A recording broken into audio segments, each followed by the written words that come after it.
All right, guys, listen. I'm going to give you 5 fundamental rules to a happy wife. And you know what they say, happy wife, happy life, right? I'm not sure if I necessarily believe that, but I think we get the point. There's 5 things I think that will help you live in a better relationship. Number 1, be a leader. Men, you need to lead your wives. You need to lead your families. If you're not leading, you're not doing the fundamental practice and fulfilling the objective expectation that your wife and your kids have of you. They look at you this way, and if you're not acting as such, well, it demeans your role. Your value goes away. This is your primary objective. They look to you as the patriarch of the family. Be it. I'm not talking about rulership as a dictator. I'm talking about leadership. We know the difference between a good boss and a dictator. I'll give you something easy as an example. Going to church. I have so many men that want to go to church, but they don't because their wives don't want to go, or their children bitch about it. You know what I tell them? Go anyway. Don't make it a choice. Stop making this a discussion as to whether or not that's a decision. You're going to need to make a promise. Make a promise to yourself and make it to them. You know what I tell my kids? I don't have this argument anymore with them, but when they were young, look, I'm sorry that you don't want to go. My wife grew up in a non-Christian home. She grew up without the structure of going to church and that expectation. So we had to deal with that a little bit. But for me, it's a fundamental rule. Now everyone works within that rule because I do not compromise.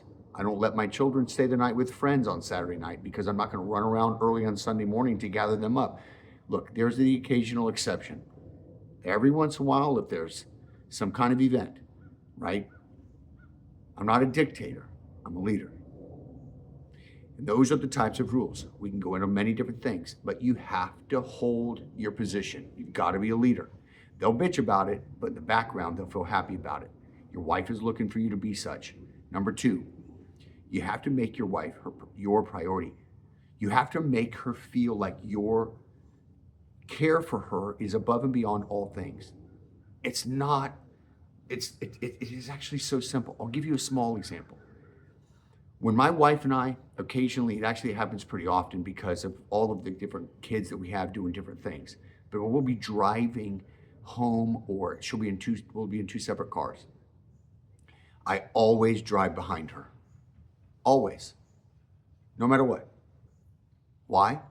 Because I want her to know that in the event of anything ever happening, I'm there. And it's stupid. The probability, nothing's ever happened. We've been together for 25 years.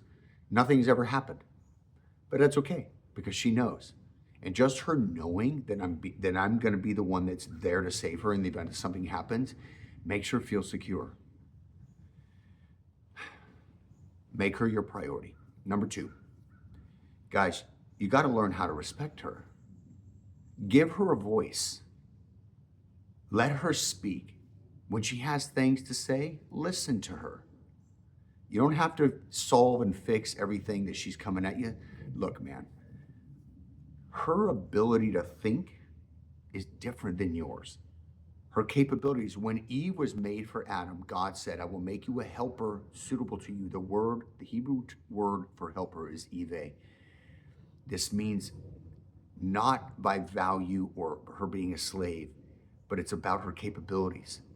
She has the ability to think and reason and look at the world differently than you. When you learn to partner with her and give her a voice, you are a stronger man. That shows her respect.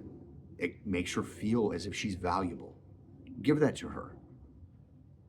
She'll begin to show you respect back, which we need, right? Fourthly, do nice things for her. And I'm not talking about huge things. I tell you, I bought my wife flowers maybe a handful of times in the years that we've been together. But here's the things I do. Before I leave, I give her a kiss. and I let her know that she means the world to me, and I look forward to seeing her in a few hours. I'll send her a text during the day and letting her know that she is my number one, that everything that I do, all the sacrifices that I make, the 12-hour days, the 14-hour days, the pain and the suffering of life, is so that I can be there for her and give her a better whatever. I rub her feet when we sit and watch TV. We don't watch TV often, but when we do, I rub her feet. It's just something small. I'm present for her. When we're together, I shut off my phone. I let her know that she is my focus. That's what I mean by being nice. And then lastly, you got to learn how to date her again. I didn't tell you this. I don't know about you guys, but when I started dating my wife, I was young. I had no money. So dates weren't going to fancy dinners or spending lots of money or doing really anything. It was just time together. It was togetherness. So now the way that we do this with all the kids that we have and all the different things, we rarely get time to go out on a date. I mean, it's nice to do that. If you have the ability to do that, that's fantastic. That alone time is amazing. But literally, whenever she's running, she has to go to the grocery store, as an example. I'll just go. Or if I have to go to Home Depot, I'll ask her to go with me. Sometimes you can, sometimes you can't. But sometimes we'll just go to my Home Depot and then we'll stop at the grocery store or run an errand that she needed to run. We do that because that's time together. It's just time alone. We get to talk. Sometimes we get to argue. But that togetherness is more valuable than anything.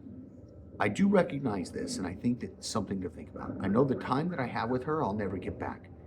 The time that I'm able to spend, the time that is allocated, I look at this the same way with my children as well. So I want to give that time. I want as much of that time as I can have. It's meaningful. And you know what? I enjoy her. The more time I spend with her, the more I get to know her, the more I understand her, the more I actually just find her to be my friend. So anyway, 2 things to leave you with this. Everything in life is a decision. And I turn decisions into promises. When I'm looking to make changes, whether it's my wife or my children or anything else, business, anything else, I make promises. And I hold myself to those promises. Me being a coach, I can't make anybody do anything. We can draft processes and hold you accountable. You, though, have to be the one that makes the decision, the promise. Hold yourself to that. Have a great day.